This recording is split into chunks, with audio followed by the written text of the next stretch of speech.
Okay guys, passion sport ကနေကြိုးဆိုပါတယ် Liverpool ကတော့လာမယ့်ရာသီမှာတော်တော်လေးကိုကြမ်းမယ်လို့ထင်တယ်။အဖြစ်ဆိုတော့သူတို့ကဒါ Florian Wirtz အတွက်စုစုပေါင်း total package ရကြည့်မယ်ဆိုလို့ရှိရင်ပေါင်136တန်းယူရိုနဲ့ကြည့်မယ်ဆိုလို့ရှိရင်တော့စုစုပေါင်း136တန်းလေးအသုံးပြုပြီးတော့ခေါ်ခဲ့တာကိုကျွန်တော်တို့တွေ့ရတယ်။ဒီ signing က Liverpool ကသမိုင်းမှာလည်းပြောင်းရွှေ့ကြီးအများဆုံး signing ဖြစ်ခဲ့တယ်လို့ Premier League မှာဆိုလို့ရှိရင်လည်းဒီပြောင်းရွှေ့ကြီးက second အမှန်ဖြစ်ခဲ့တယ်ဆိုတော့ကျွန်တော်တို့တွေ့ရတယ်။အဲ့တော့ Liverpool ကသူတို့အသစ်တည်ဆောက်မဲ့ era မှာ Florian Wirtz ကအဓိက main character တယောက်နဲ့ပါဝင်မယ်ဆိုတာကတော့လုံးဝကိုသိကြတယ်။ဒါဆိုရင် Liverpool အသင်းကဘာဖြစ်လို့ Florian Wirtz ကိုလောက်ထိပြောင်းရွှေ့ကြီးတွေအများကြီးပေးပြီးခေါ်ခဲ့ရတာလဲ Florian Wirtz ကဘယ်လိုမျိုး player မျိုးလဲပြီးဒီ player က Liverpool အတွက်ဘယ်လိုမျိုးအကျိုးပြုမလဲဒါနဲ့ပတ်သက်ပြီးတော့ဒီနေ့ video ထဲမှာကျွန်တော်တို့အသေးစိတ်ဆွေးနွေးကြအောင်အဲ့တော့ထောင်းအတိုင်းပဲ video လေးမစခင်မှာတော့ကျွန်တော်ရဲ့ video လေးကို reaction တွေပေးခဲ့ပြီးတော့တကယ်လို့ YouTube channel ကကြည့်နေဆိုလို့ရှိရင်လည်းကျွန်တော်ရဲ့ channel လေးကို subscribe လုပ်ခဲ့ပါမယ်ဒါဆိုလို့ရှိရင်တော့ကျွန်တော်ရဲ့ video လေးကိုစလိုက်ရအောင်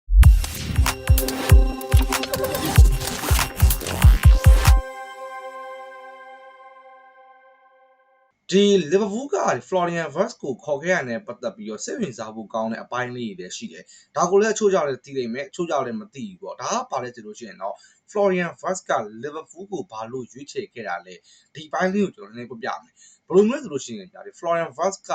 သူလူငယ်ကစားမဘွားတွေကဒီ player ကဒီငွေကြီးပန်းဆိုင်ရာကိုတိတ်မကြည့်ဘဲနဲ့သူပြောင်းမဲ့အသင်းမှာ main key player တွေနဲ့ကစားရမယ်ဒီအသင်းကလည်းအနာဂတ် project တစ်ခုခိုင်းမှာရှိရဆိုလို့ရှိရင်သူကအဲ့အသင်းကိုအမြဲတမ်းပြောင်းရွှေ့ခြင်းနဲ့စိတ်ရှိရပေါ့ဒါကိုလုံးကနေပြီးတော့ဒီ Liverpool စင်ကိုပြောင်းခြင်းအချိန်မှာဆိုလို့ရှိရင်လည်းတခြားသောအသင်းကြီးတွေကဒီ Florian Wirtz ကိုချင့်ကပ်ခဲ့တယ်ဒါပေမဲ့အဲ့ချိန်တုန်းကဒီ Liverpool စင်အသင်းကဒီလူငယ်တွေအတွက်ဒီ training session တွေ training center တွေကလည်းအတော်လေးကိုအစီအမံခဲ့တယ်လို့အဲ့အချိန်တုန်းက Liverpool စင်တင်းရဲ့ tactic ကစားပုံကလည်းအတော်လေးကို modernize ဖြစ်တယ်အဲ့တော့ကြောင့်မလို့ Florian Wirtz က Liverpool စင်ကိုပြောင်းရွှေ့ခဲ့တယ်အခု Liverpool ကိုပြောင်းတဲ့နေရာမှာဆိုလို့ရှိရင်လည်းလက်ရှိမှာ Liverpool အသင်းကnew era အသစ်ကိုတွားတော့မှာသူတို့ရဲ့အဓိက spine player တွေဖြစ်တဲ့ Alisson Becker ပြီးကျွန်တော်တို့ Van Dijk ပြီးကျွန်တော်တို့ Salah ဒီ player ၃ယောက်လုံးကဒီ over တသိန်းကြီးဖြစ်ကုန်ပြီနောက်ထပ် all time မှာတယောက်ဖြစ်တဲ့ Alexander Arnold ကလည်း Liverpool မှာမရှိတော့ဘူးဆိုတော့ဒါ Liverpool ကတေချာဘောက်ကို Klopp ပြောခဲ့တဲ့ Liverpool 2.0 ကို completely အသွင်ပြောင်းမှုအတော်လေးကိုနီးစပ်နေပြီဒီညမှာ Liverpool သင်းရဲ့တာဝန်ရှိသူတွေကလည်းအချိန်ချင်းသူတို့ဆွေးနွေးပြီးရဲ့အချိန်မှာ Florian Wirtz ကသူတို့အတွက်အသင့်တော်ဆုံးပြတ်မှတ်ဖြစ်တယ်အဲ့လိုပဲ Florian Wirtz ကလည်း Liverpool ကိုရောက်လာမယ်ဆိုလို့ရှိရင်ခုနပြောခဲ့တဲ့ all time မှာအနားယူသွားတဲ့အချိန်မှာသူကတေချာဘောက်ကို main player ဖြစ်လာလိမ့်မယ်ဒါကြောင့်မလို့သူ Liverpool ကိုရွေးချယ်ခဲ့လို့ကျွန်တော်တို့ပြောရလိမ့်မယ် Liverpool နဲ့အပြိုင်အခြားသောဆွေးနွေးခဲ့တဲ့အသင်းတွေဖြစ်တဲ့ဒီ Man City တို့ပြီး Real Madrid, Bayern Munich ဒီသင်းတွေကိုကြည့်မယ်ဆိုလို့ရှိရင်ဗျာ Bayern Munich မှာဆိုလို့ရှိရင်တေချာပေါ့ဗျာဒါ Florian Wirtz ရဲ့ရှေ့မှာဆိုလို့ရှိရင်ဒါ Musiala ကတော့ရှေ့မှာပဲ Man City မှာဆိုလို့ရှိရင် Haaland လို player ရှိတယ် Real Madrid မှာဆိုလို့ရှိရင်ပို့ပြီးတော့ဆိုးတယ်ဗျာကျွန်တော် Vinicius တို့ Mbappe တို့ပြီး Bellingham တို့ဒါမျိုး name တွေရုပ်ပြစရာအများကြီးရှိတဲ့အသင်းတွေကိုတွားမယ်စားသူကိုယ်တိုင်ကဒီအသင်းကိုအဓိက lead လုပ်ပြီးတော့ကစားမယ့်နေရာမှာ Florian Wirtz ကတကယ်ကိုလုံးဝကစားခြင်းနဲ့အဲ့ဒါကြောင့်မလို့ဒါ Liverpool ကိုသူကသုံးသက်ချက်လွယ်ကူချပြီးတော့ပြောင်းလာခဲ့တယ်လို့ကျွန်တော်တို့ပြောရလိမ့်မယ်ဒါက Florian Wirtz Liverpool ကိုဘာလို့ရွေးချယ်ခဲ့ရလဲဆိုတဲ့ပတ်သက်ပြီးတော့ကျွန်တော်တိတိကျကျကိုဒါ sharing လုပ်ပေးတာဖြစ်တယ်ပေါ့အဲ့တော့ကျွန်တော်ပထမဦးဆုံးအနေနဲ့ Florian Wirtz ရဲ့ player profile ကြောင်းကိုကျွန်တော်စပြီးပြောမယ်Florian Wirtz ရဲ့ player profile ကြောင်းကိုပြောမယ်ဆိုလို့ရှိရင်တော့ဒါ Hattrick eater ပြောလို့ရတယ်လို့ Hattrick trader player မျိုးလို့ကျွန်တော်တို့ပြောရလိမ့်မယ်ဒီ player ကHattrick မှာအဓိကကစားပြီးတော့ private team ရဲ့ဒီ first line ထဲမှာဒီ middle line တွေမှာဘောလုံးကိုလက်ခံမယ်အဲ့ကနေမှစဉ်ကိုယ်တိုင် ball carrying တွေလုပ်မယ် key pass တွေပေးမယ်မဟုတ်လို့ရှိရင်လည်းဒီ shooting tactic တွေအားကောင်းတဲ့ player တယောက်ဖြစ်တဲ့အတွက်ကြောင့်မလို့ဒီ long shoot တွေကမ်းမယ်မဟုတ်လို့ရှိရင်လည်း dribble လုပ်ပြီးတော့တပတ်တင်းရဲ့ကိုဘောက်ကိုကိုယ်တိုင်ကန်သွင်းတဲ့ကိစ္စတွေကိုလည်းလုံနိုင်စွမ်းရှိတဲ့ player မျိုးလို့ပြောရမယ်ကျွန်တော်ရဲ့ personally အရာကောဒီ player က all round တော်လေးကိုဖြစ်တယ် weak point အောင်ကျွန်တော် like ကြည့်လောက်မရှိဘူးပေါ့ဘာဖြစ်လို့ဒီ Florian Wirtz ကဒီလိုပြမယ်နီးပြခဲ့တောင်းဆိုတဲ့ system မှာကစားရဲ့နေရာမှာတို့လို့ရှိရင်ဗျာသူ့ရဲ့ first time လက်တီရ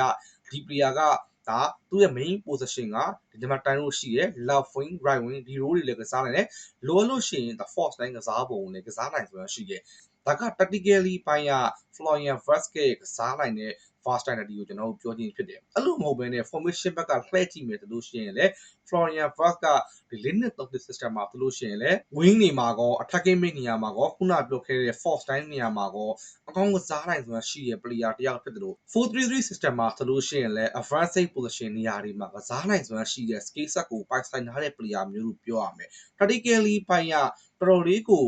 impressive ကိုကောင်းတဲ့ player လို့ပြောရလိမ့်မယ်အဲ့တော့ဒီ player က Liverpool မှာဘယ်နေရာမှာအဓိကကစားမလဲလို့မေးမယ်ဆိုလို့ရှိရင်တော့ကျွန်တော်ကတော့ Florian Wirtz ကအခုဆာလက်က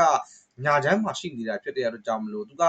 force line နေရာမှာပဲအဓိကကစားလိမ့်မယ်လို့ထင်တယ်အဲ့တော့ Liverpool ကတိုက်စစ်အစုအဖွဲ့ကိုကြည့်မယ်ဆိုလို့ရှိရင်တော့ force line နေရာမှာ Florian Wirtz ရှိနေမှာဖြစ်ပြီးတော့ attacking mid နေရာမှာဆိုလို့ရှိရင်တော့ Szoboszlai ရှိမယ်ဘာဖြစ်လို့ Szoboszlai က attacking mid နေရာမှာဆက်ရှိနေရတယ်ဆိုလို့ရှိရင်တော့တစ်ဖက်မှာ Salah ကဒီ main track trader အနေနဲ့ကစားတဲ့အချိန်မှာဆိုလို့ရှိရင်တော့ Salah ရဲ့ off the ball တွေကို short ချဖို့အတွက် Szoboszlai လိုမျိုး workhorse ကလိုတယ်နေ့စစ်ပိုင်းဆိုင်ရာအရာအဲ့တော့ Szoboszlai က attacking mid နေရာမှာရှိမယ်ညာထဲမှာဆိုလို့ရှိရင်တော့ Salah ဆက်ရှိနေမှာဖြစ်ပြီးတော့ဘယ်ထဲမှာဆိုလို့ရှိရင်တော့ gap ကိုမဟုတ်လို့ရှိရင်လည်း Luis Diaz ဆက်ရှိမဲ့အနေအထားမျိုးမှာရှိတယ်။တေချာတစ်ခုကတော့လာမဲ့ຢာဒီ Liverpool အသင်းရဲ့တိုက်စစ်စုဖွဲ့မှုကြည့်မယ်ဆိုလို့ရှိရင်တော့ Florian Wirtz Salah ဆိုတဲ့ combo ကအဲ့မှာတင်းငယ်ခံတဲ့ကြောင်းတွေကတော့တကယ်ကိုချွေးပြန်စီမဲ့စုဖွဲ့မှုလို့ပဲကျွန်တော်တို့ပြောရလိမ့်မယ်အဲ့တော့ Florian Wirtz ရဲ့ overall player profile ကြောင်းပြောပြီးဆိုတဲ့အနေအထားမျိုးမှာသူ့ရဲ့ overall stat တွေကိုကျွန်တော်ဆက်ပြီးတော့ကြည့်အောင်Florian Wirtz ရဲ့ overall stat တွေကိုကြည့်မယ်ဆိုလို့ရှိရင်တော့ pass completion per game က 79.9% အောင်မြင်ထားရဲဆိုတော့ကျွန်တော်တို့တွေ့ရတယ် progressive pass per game ကတပွဲပြတ်မြမှာ 6.63 ထွက်ပြီးတော့ progressive carry per game ကတပွဲပြတ်မြမှာ 4.60 ထွက်တယ်ဒီ progressive pass ကို progressive carry ရောမှာ Florian Wirtz က outstanding ဖြစ်တဲ့ performance ကိုပြထားတယ်လို့ပြောရလိမ့်မယ်ပြီးရင် dribbling complete မှာဆိုလို့ရှိရင်လည်းတော်တော်လေးကိုကောင်းတယ်ဗျာတပွဲပြတ်မြမှာ 2.89 ရှိတယ်။ဒါဆိုအပြင် Florian Wirtz ကိုဒီ passing နဲ့ပတ်သက်ပြီးတော့ပဲတော်တော်များက impress ဖြစ်ကြတာ။ဒါပေမဲ့ stat ရကြည့်မယ်ဆိုလို့ရှိရင်တော့ Florian Wirtz က dribbling ဘိုင်းမှာအားနည်းတဲ့ player လို့ကျွန်တော်ပြောလို့မရဘူး။ပြီးလို့ရှိရင်သူနဲ့ပတ်သက်ပြီးတော့နောက်တဲ့ဒီစိတ်ဝင်စားဖို့ကောင်းတဲ့ချက်တွေကဘာလဲဆိုလို့ရှိရင်တော့ခံစစ်ဘိုင်းနဲ့ပတ်သက်တဲ့ stat တွေလို့ကျွန်တော်တို့ပြောရလိမ့်မယ်။ tackle per game ကတပွဲပြတ်မြမှာ 1.1 ရှိပြီးတော့ blocking per game ကတပွဲပြတ်မြမှာ 1.2 ရှိတယ်။ဒါက attacking mid player တယောက်တော့ကတော့တော်တော်လေးကို general stat လို့ပြောရမှာဖြစ်ပြီးတော့ Florian Wirtz က defensive awareness အားကောင်းတယ်ပြီး workhorse တယောက်လို့လည်းကျွန်တော်တို့ပြောရလိမ့်မယ်အဲ့တော့ဒါမျိုး workhorse တယောက်ဖြစ်တဲ့အတွက်ကြောင့်မလို့ Liverpool လိုမျိုး high tempo game ကစားရဲ့အသင်းရဲ့ frontline presence ကိုအကောင်ဦးဆောင်နိုင်ဆိုတာရှိရဲ့ player တယောက်ဆိုတာကိုတော့ကျွန်တော် step by ဆိုင်ရာရဆုံးဖြတ်မယ်ဆိုလို့ရှိရင်ကျွန်တော်တို့တွေ့ရလိမ့်မယ်နောက်တစ်ခုကဘာလဲဆိုလို့ရှိရင်တော့ attacking mid တယောက်အတွက်အဓိက main category 3ခုဖြစ်တဲ့ attacking positioning defending ဒီမှာဆိုလို့ရှိရင်ဗျာ Florian Wirtz ကတော်တော်လေးကို violent ဖြစ်တယ်ကျွန်တော်ဒီ3ခု light change ကြီးရဲ့ညမှာဆိုလို့ရှိရင်ဗျာဒါမျိုး3ခုလုံးမှာ violent ဖြစ် light ကောင်းမှုဆိုတာကမလွယ်ဘူး Florian Wirtz က attacking မှာဆိုလို့ရှိရင်လည်းဒီ shot creating action တို့ assist တို့ဒီနိုင်မှာဆိုလို့ရှိရင်တော်တော်လေးကိုအားကောင်းတယ်ပြီးရင်ကျွန်တော် position ဘိုင်းမှာကြည့်မယ်ဆိုလို့ရှိရင်လည်း pass attempt တို့ pass completion တို့ progressive pass progressive carry dribbling complete ဒီဘိုင်းမှာဆိုလို့ရှိရင်လည်းတော်တော်လေးကိုအားဖို့ကောင်းတယ် defending ဘိုင်းမှာဆိုလို့ရှိရင်လည်း blocking ကိုရှေ့မှာဆိုလို့ရှိရင် tackle တို့ clearance တို့ဒီဘိုင်းဒီမှာလည်းအားကောင်းတာဖြစ်တဲ့အတွက်ကြောင့်မလို့အစောပိုင်းမှာကျွန်တော်ပြောခဲ့သလိုပဲ Florian Wirtz ကတော်တော်လေးကို all round ဖြစ်တဲ့ player မျိုးလို့ကျွန်တော်ပြောရမယ်ပြီးလို့ရှိရင်ဒါ Florian Wirtz က attacking mid player တယောက်ဖြစ်တဲ့အတွက်ကြောင့်မလို့ဒီ midfielder တွေရဲ့ထုံးစံအတိုင်းပဲဒီ player တွေကဒီ passing မှာဆိုလို့ရှိရင်တော့ top class level မှာရှိရမယ်အထူးသဖြင့်ဒီ pass completion တွေ key pass တွေ brilliant pass တွေဒီဘိုင်းတွေပေးကြမှာဆိုလို့ရှိရင် Florian Wirtz လို player တွေက outstanding ဖြစ်ကိုဖြစ်မှာရမယ်အဲ့တော့ Florian Wirtz အနေနဲ့ attacking mid နေရာကိုစားတဲ့အချိန်မှာဒီ player ကကျွန်တော်ဘယ်လိုပြမလဲဒီ pass completion ဘိုင်းကိုသွားလာတနည်းအားဖြင့် safe pass တွေကိုပဲပေးတဲ့ဘိုင်းကိုအားသာလားမဟုတ်လို့ရှိရင်လည်းဒီ risky pass တွေတနည်းအားဖြင့် key pass တွေကိုပေးတာကိုအားသာလားဒါကိုကျွန်တော်တို့ကြည့်မယ်ဒီမှာဆိုလို့ရှိရင် Florian Wirtz ကဒီ pass completion ဘိုင်းဆိုတာတဲ့ key pass တွေကိုပို့ပြီးပေးတဲ့နေရာမှာအားတန်တဲ့ player တယောက်ဆိုတော့ကျွန်တော်တို့တွေ့ရလိမ့်မယ်ဥပမာအနေနဲ့ပြောရမယ်ဆိုလို့ရှိရင်ဗျာ United က Bruno Fernandes ဆိုလိုပဲဒီ safe pass တွေကိုပေးမဲ့စာကိုယ့်အသင်းရဲ့ tactic ဘိုင်းအတွက်အသုံးဝင်နိုင်တဲ့ key pass တွေကိုမများပေးတဲ့အပိုင်းမှာ Florian Wirtz ကပို့ပြီးတော့အားသာရဲ့ player တယောက်လို့ကျွန်တော်တို့ပြောရမယ်ပြီးလို့ရှိရင်ဗျာဒီ attacking mid တယောက်မှာကျွန်တော် main category နှစ်ခုရှိတယ်ဒါကဘာလဲဆိုလို့ရှိရင်တော့ဒီ player က dribbling selling ညင်လားမဟုတ်လို့ရှိရင် chance creation ဘိုင်းမှာအားကောင်းလားဒါကတကယ်ကိုအရေးကြီးတဲ့အပိုင်းပဲ မူစီယာလာလို့ဆိုလို့ရှိရင်ဗျာ check creation ဘိုင်းမှာအဲ့လောက်ထိအားမသာဘူးဒါပေမဲ့ ဒီ player က dribbling တွေလုပ်ပြီးတော့ everything ရဲ့ခံစားချက်ကို POPL လုံနိုင်တဲ့အပိုင်းမှာတော်တော်လေးကို impress ဖြစ်ဖို့ကောင်းတဲ့ player မျိုးလို့ပြောရမယ်အဲ့တော့ Florian Wirtz ကဘယ်လိုမျိုး player မျိုးဖြစ်မလဲဒါကိုကျွန်တော်တို့ကြည့်မယ်ဆိုလို့ရှိရင် Florian Wirtz ကဒီ progressive pass နဲ့ progressive carry နှစ်ခုလုံးမှာတော်တော်လေးကိုအားကောင်းတယ်လုံးဝကို balance ဖြစ်နေရဗျာ on the margin မှာရှိနေရဆိုတော့ကျွန်တော်တို့မြင်ရလိမ့်မယ် progressive pass ကိုကြည့်မယ်ဆိုလို့ရှိရင်ဒီ player ကဒီ key pass တွေ breakline pass တွေဒီညာတွေကိုပေးညံမှာ outstanding ဖြစ်တဲ့ performance ကိုပြထားတယ်အောက်မှာဆိုလို့ရှိရင် progressive carry ထဲမှာဆိုလို့ရှိရင် dribbling တွေပြီးလို့ရှိရင် breakline run တွေပါတယ်အဲ့တော့ကြည့်မယ်ဆိုလို့ရှိရင် Florian Wirtz ကဒီ progressive pass progressive carry ဒီနှစ်ခုလုံးကို handjack ညီလုံနိုင်စွမ်းရှိတယ်အဲ့တော့ကျွန်တော်တို့ Florian Wirtz ရဲ့ overall stat အကြောင်းပြောပြီးပြီဆိုတဲ့ညမှာကျွန်တော်တို့ Florian Wirtz ကဒီပြီးခဲ့တဲ့နေရာဒီကသူ့ရဲ့ peak ဖြစ်ဆုံးဂျာတီလို့ပြောရမယ်အဲ့ဒီနေရာဒီမှာ Florian Wirtz က Leverkusen အတွက်ဘယ်လောက်ထိအကူခဲ့ရလဲ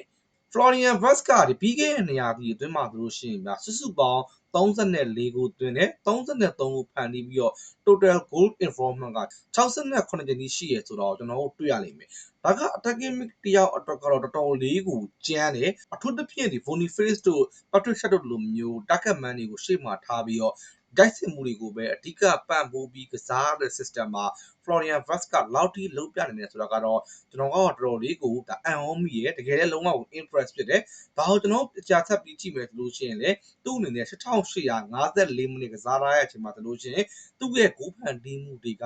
နေရာစုံကကိုလာတယ်တနည်းအားဖြင့် fan that roaming engine ဖြစ်တဲ့အတွက်ကြောင့်မလို့ Florian Wirtz ကနေပြီးတော့ chance creation တွေကနေရာစုံကနေမျှော်လင့်လို့ရတဲ့အနေအထားမျိုးလို့ကျွန်တော်တို့ပြောရမယ်နောက်တစ်ခုကဒီ Florian Wirtz နဲ့လုပ်ခဲ့တဲ့ stat တွေကိုကျွန်တော် ranking ပြန်ပြီးစီးမယ်ဆိုလို့ရှိရင်လည်းဒီ player ကဘယ်လောက်ထိကောင်းလဲဆိုတော့ကျွန်တော်ရှင်းလင်းမြင်ရလိမ့်မယ်ဒီမှာဆိုလို့ရှိရင်ဗျာ Florian Wirtz ကပြီးခဲ့တဲ့ရာသီကဆိုလို့ရှိရင်စုစုပေါင်း32ပွဲဒီကစားခဲ့တယ်ကျွန်တော် ranking ရကြည့်မယ်ဆိုလို့ရှိရင်တော့65မှာရှိနေလိမ့်မယ်တွင်းကိုရကြည့်မယ်ဆိုလို့ရှိရင်စုစုပေါင်း10ဂိုးတိတွင်းထားပြီးတော့ ranking ရကြည့်မယ်ဆိုလို့ရှိရင်တော့ကျွန်တော်တို့ဒါ assist 7မှာရှိနေရဆိုတော့ကျွန်တော်တို့မြင်ရလိမ့်မယ် assist ရကြည့်မယ်ဆိုလို့ရှိရင်တော့စုစုပေါင်းဂိုးဖန်တီးမှုက17ကြိမ်ရှိပြီးတော့ ranking ရ top 2မှာဝင်နေတယ် successful dribbling မှာဆိုလို့ရှိရင်လည်း82ကြိမ်ရှိပြီးတော့ ranking ရ top 1မှာရှိနေတယ်ဒါကတော့တော်တော်လေးကိုအံ့ဩမိရယ်ဘာဖြစ်လို့ဆိုတော့ဒီ Bundesliga မှာဆိုလို့ရှိရင်ဗျာဒီ dribbler တွေအနေနဲ့ကျွန်တော်မြင်ကြတာကမူစီယာလာတို့စာနေတို့ဒီ player တွေကိုပဲ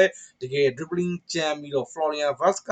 ဒီ player တွေလောက် dribbling မကြမ်းဘူးလို့ထင်ကြတယ်ပေါ့အထူးသဖြင့်ကျွန်တော်လည်းဒါမျိုးထင်ခဲ့တယ်ဒါပေမဲ့တကယ်မှကြည့်မယ်ဆိုလို့ရှိရင်တော့ Florian Wirtz ရဲ့ dribbling complete rate ကဒီခုနကကျွန်တော်ပြောခဲ့တဲ့မူစီယာလာတို့စာနေတို့တွေပါပို့ပြီးတော့ကျန်းနေတာဖြစ်တဲ့အတွက်ကြောင့်မလို့ Florian Wirtz ရဲ့ဒီ dribbling ability ကလည်းခုနပြောခဲ့တဲ့ dribbler တွေထက်မနှိမ်ဘူးဆိုတော့ကျွန်တော်တို့မြင်ရလိမ့်မယ်ပြီးလို့ရှိရင် shot on target ဒီမှာဆိုလို့ရှိရင်လည်းစုစုပေါင်း39ကြိမ်ဒီဂိုးပေါက်တက်ခဲ့ပြီးတော့ ranking ရကြည့်မယ်ဆိုလို့ရှိရင်လည်း top 3မှာရှိနေတယ်နောက်ဆုံးကျွန်တော်တို့ဒါ forward pass ပေါ့တနည်းအားဖြင့် everything ရဲ့ဂိုးပေါက်စီကိုပို့ပြီးနီးသွားစေမယ် breakline pass တွေ progressive pass တွေကိုပေးတဲ့နေရာမှာဆိုလို့ရှိရင်လည်း Florian Wirtz ကစုစုပေါင်း1031ကြိမ်ဒီပေးထားတာဖြစ်ပြီးတော့ ranking အရ top 5မှာရှိနေရဆိုတော့ကျွန်တော်မြင်ရလိမ့်မယ်အဲ့တော့ကျွန်တော်တခြားထိမယ်ဆိုလို့ရှိရင်ဗျာအခုမှအသက်ကလည်း22နှစ်ပဲရှိသေးတယ်ပြီးရင်ဒီ player ကဒါမျိုး position အစုံမှာလိုက်ပြီးကစားနေရတယ် Bayern Munich လိုမျိုးဒါ Bundesliga ရဲ့ title ရှိရဲ့ league မှာရှင်ပြိုင်ရတဲ့အနေအထားမျိုးမှာ Florian Wirtz ရဲ့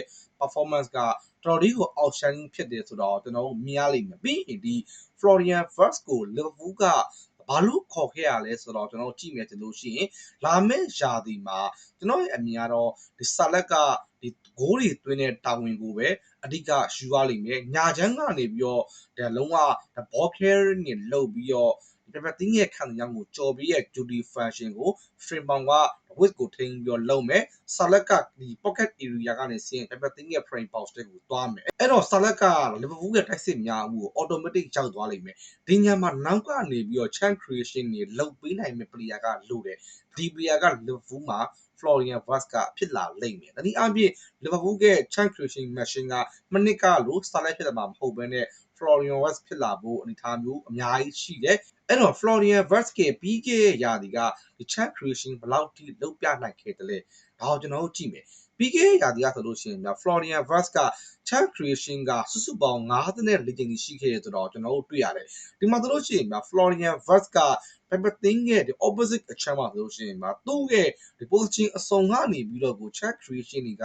လာနိုင်စွမ်းရှိရဲ့သူ့ရဲ့နေရာဆုံးက pass တွေကအချိန်အမြွေ Pepper Thing ရဲ့ကိုပေါက်ကိုကြီးကြီးမားအနေပေးနိုင်တဲ့အနေထားမျိုးကိုပြောင်းလဲနိုင်စွမ်းရှိရဲဆိုတော့ကျွန်တော်တို့တွေ့ရတယ်စုစုပေါင်းဒီ chance creation 54ကြိမ်ကနေပြီးတော့စုစုပေါင်းဂိုးဖန်တီးမှုက12ကြိမ်ရခဲ့ရဆိုတော့ကျွန်တော်တို့တွေ့ရတယ်။ဒါမဲ့ရာဒီမှာ Liverpool ရဲ့တိုက်စစ်ပိုင်းမှာအများကြီးပိုပြီး leather ဖြစ်တဲ့ Salah နဲ့တွဲပြီးကစားမှာဖြစ်တဲ့အတွက်ကြောင့်မလို့ Florian Wirtz ရဲ့ဂိုးဖန်တီးမှုတွေကအများကြီးပိုပြီးကြောက်ဖို့ကောင်းသွားမယ်။ Liverpool အသင်းအနေနဲ့သွင်းဂိုးတွေရရှိရဲ့အပိုင်းမှာလည်းမနစ်ကထက်တောင်ပိုပြီးလွယ်လာမဲ့အနေထားမျိုးမှာရှိရလို့ကျွန်တော်တို့ပြောရမယ်။ပြီးလို့ရှိရင်ဗျာဒါ Florian Wirtz ကကျွန်တော်အစောပိုင်းမှာပြောခဲ့သလိုပဲဒီ player ကဒီကိုယ့်အသင်းရဲ့တိုက်စစ်ပိုင်းတစ်ခုလုံးမှာအဓိက fire back roaming engine ဖြစ်ချင်တဲ့သူ့စီရပဲဒါဘောလုံးတွေကိုအထီးကထွက်ချင်တာဖြစ်ပြီးတော့ကိုယ့်အသင်းရဲ့တိုက်စစ်ပိုင်းမှာကိုချီကိုလက်ဖြစ်ချင်တဲ့ player မျိုးလို့ပြောရမယ်အဲ့တော့ Florian Wirtz ကဒီကိုယ့်အသင်းရဲ့တိုက်စစ်ပိုင်းမှာဆိုလို့ရှိရင်နီးစင်ပိုင်းဆိုင်ရာ shootout အောင်ရ free roaming လောက်ခွင့်ရတဲ့ player မျိုးလို့ပြောရမယ်အဲ့တော့လာမယ့်ရာသီမှာဒါ Liverpool အသင်းရဲ့တိုက်စစ်ပိုင်းကိုကြည့်မယ်ဆိုလို့ရှိရင်အရင်တုန်းက Salah ကလိုတလက် free roaming လောက်ခွင့်ရပြီးတော့လောက်ချင်တာလောက်ခွင့်ရတယ်ဒါပေမဲ့အခုချိန်မှာ Florian Wirtz ကရောက်လာပြီအဲ့တော့ဒီနေရာရဲ့ roaming map မထပ်သွားအောင်လိပြအာနီစလော့အနေနဲ့တေချာစီစဉ်မှုလိုလိမ့်မယ်မဟုတ်လို့ရှိရင်နှစ်ယောက်လုံးကဒီ top class level မှာရှိတဲ့ player တွေဖြစ်နေသည့်တိုက်အောင် roaming map သွားထပ်မယ်ဆိုလို့ရှိရင်ထင်သလောက် performance မပြတဲ့ကိစ္စမျိုးတွေကြုံရတယ်နဲ့ကျွန်တော်ရဲ့ personally ရာကတော့ Salah ကဒီ wide area ပေါ့နော်အထူးသဖြင့်ဒီညာချမ်း wide area ရဲ့ pocket area ရဲ့ပြီးလို့ရှိရင်အဲ့မှာ technique prime zone ဒီဇုံတွေကိုပဲအဓိက roaming လုပ်ခွင့်ရလိမ့်မယ် Florian Wirtz ကတော့အဲ့လိုမဟုတ်ဘဲနဲ့ထောက်လျှောက်ကိုဒီ private thing ရဲ့ opposite zone တစ်ခုလုံးမှာလိုက်ပြီးတော့ roaming လုပ်ခွင့်ရလိမ့်မယ်လို့ကျွန်တော်ထင်တယ် BK ရဲ့သူ့ရဲ့အသင်းဟောင်းဖြစ်တဲ့ Leverkusen မှာဆိုလို့ရှိရင် Florian Wirtz ကခုနကျွန်တော်ပြောခဲ့သလိုပဲ private thing ရဲ့ဒီ opposite wing တစ်ချမ်းလုံးမှာလိုလလိုက်ပြီးကစားခွင့်ရရှိခဲ့ရဆိုတော့ကျွန်တော်တို့တွေ့ရတယ်အဲ့တော့လာမယ့်ရာသီမှာဆိုလို့ရှိရင် Liverpool အသင်းမှာဒီ on the ball structure အနေထားမျိုးမှာ Florian Wirtz ကဒီ force line ရဲ့ duty function ဖြစ်တဲ့ drop တိလုပ်ပြီးဘောလုံးကိုလက်ခံမယ်ဒီ Florian Wirtz ထားခဲ့တဲ့ space ကို Salah ကတက်ကစားပြီးတော့ Florian Wirtz ကဒီအလယ်မှာထောက်လျှောက်ကို roaming လုပ်မယ်ကျွန်တော်တို့ဒါ sabo line နဲ့တွဲပြီးတော့ wide area မှာဆိုလို့ရှိရင်ဘယ်ချမ်းမှာဆိုလို့ရှိရင် DS ရှိမယ်ညာချမ်းမှာဆိုလို့ရှိရင် frame out ရှိမှာဖြစ်တဲ့အတွက်ကြောင့်မလို့ Liverpool အသင်းရဲ့တက်စစ်ကစားပုံကအတော်လေးကိုစိတ်ဝင်စားဖို့ကောင်းတယ်ဘောင်း midfield ကြည့်မယ်ဆိုလို့ရှိရင်ဒီ midfield Junior မှာဆိုလို့ရှိရင် Matt Lister နဲ့ John Greenberg ရှိမယ် attacking mid နှစ်ယောက်မှာဆိုလို့ရှိရင်တော့ Sabo line နဲ့ Florian Wirtz ရှိမှာဖြစ်တဲ့အတွက်ကြောင့်မလို့ Liverpool အသင်းရဲ့ on the ball structure ကအတော်လေးကိုတောင့်တင်းတယ်လို့ကျွန်တော်တို့ပြောရမယ်အဲ့တော့ conclusion ရပြောရမယ်ဆိုလို့ရှိရင်တော့လက်ရှိ market ရဲ့ပေါက်ကြီးတွေပြီး market မှာလက်ရှိဖြစ်နေတဲ့ demand တွေပြီးလို့ရှိရင် Florian Wirtz က generational talent လို့ကျွန်တော်တို့ပြောလို့ရတယ်ဒါမျိုး player ကအခုမှအသက်က22နှစ်ပဲရှိသေးတယ်ပြီးလို့ရှိရင်ဒါ Germany Racing အသင်းရဲ့အဓိက player တယောက်ဖြစ်တယ်လို့ Euro ဒီမှာလည်းတွားပြီးကစားထားပြီးတော့ Bundesliga မှာဆိုလို့ရှိရင် unbeaten champion ဖြစ်ထားတဲ့အတွက်ကြောင့်မလို့ငယ်ရွယ်နဲ့အတွေ့အကြုံကောင်းတွေအများကြီးကိုရထားတဲ့ player မျိုးဖြစ်တယ်ပြီးရင်နေ့စဉ်ပိုင်းကဆက်ပြီးကြည့်မယ်ဆိုလို့ရှိရင် Florian Wirtz က fast style level မြင့်နေ all round တော်တော်လေးကိုဖြစ်တဲ့ player ဖြစ်ပြီးတော့ ball carrying ကို key pass တွေပေးတဲ့အပိုင်းက dribbling လုပ်တဲ့အပိုင်းတွေမှာတော့တော်တော်လေးကို impressive ကိုကောင်းတဲ့ player ဖြစ်တယ်အဲ့တော့ဒါမျိုးဘက်ကပြည့်စုံနေတဲ့ player တယောက်ကို Liverpool ကစုစုပေါင်းယူရို136သန်းပေးပြီးခေါ်ခဲ့ရဆိုတာကတော့နှစ်ပေါင်းအကြာကြီးလည်းအသုံးပြုရမယ်ဆိုတဲ့အနေအထားမျိုးနဲ့ပြန်ကြည့်မယ်ပြီးရင် Florian Wirtz ကနေပြန်ပြီးရရှိလာမယ်ဒီပုံရိပ်ပိုင်းဆိုင်ရာအကျိုးကျေးဇူးတွေပြီးရင် Florian Wirtz ဆွဲတင်ပေးနိုင်မဲ့ Liverpool အသင်းရဲ့ class ဒါတွေအားလုံးနဲ့ချိန်ထိုးပြီးကြည့်မယ်ဆိုလို့ရှိရင်တော့လက်ရှိကနဦးသုံးသက်ချက်တွေအရတော့ Florian Wirtz ကို Liverpool အသင်းခေါ်ခဲ့တဲ့ယူရို136သန်းကတော့တန်တယ်လို့ကျွန်တော်ထင်တယ်။ဘာဖြစ်လို့ဆိုတော့တခြားသင်းခေါ်မယ်ဆိုလို့ရှိရင်လည်း Florian Wirtz လို player မျိုးကလောက်တော့အနည်းဆုံးပေးရဖြစ်တဲ့အတွက်ကြောင့်မလို့ Liverpool သင်းရဲ့လှုပ်ဆောင်ချက်တွေကိုတော့ကျွန်တော်ကတော့တကယ်ကိုအားရတယ်။အဲ့တော့ဒီဗီဒီယိုကြည့်နေတဲ့သူတွေကလည်း Florian Wirtz နဲ့ Liverpool သင်းရဲ့ပေါင်းစပ်မှုကဘယ်လောက်ထိအားကောင်းလာလိမ့်မယ်လို့ထင်တယ်။ဒါတွေကိုလည်းကိုယ့်ရဲ့အမြင်တွေကို comment မှာချက်ဝင်ရောက်ဆွေးနွေးခဲ့ကြပါဦး။အဆုံးကြည့်ပေးခဲ့တဲ့အတွက်လည်းအားလုံးကျေးဇူးတင်ပါတယ်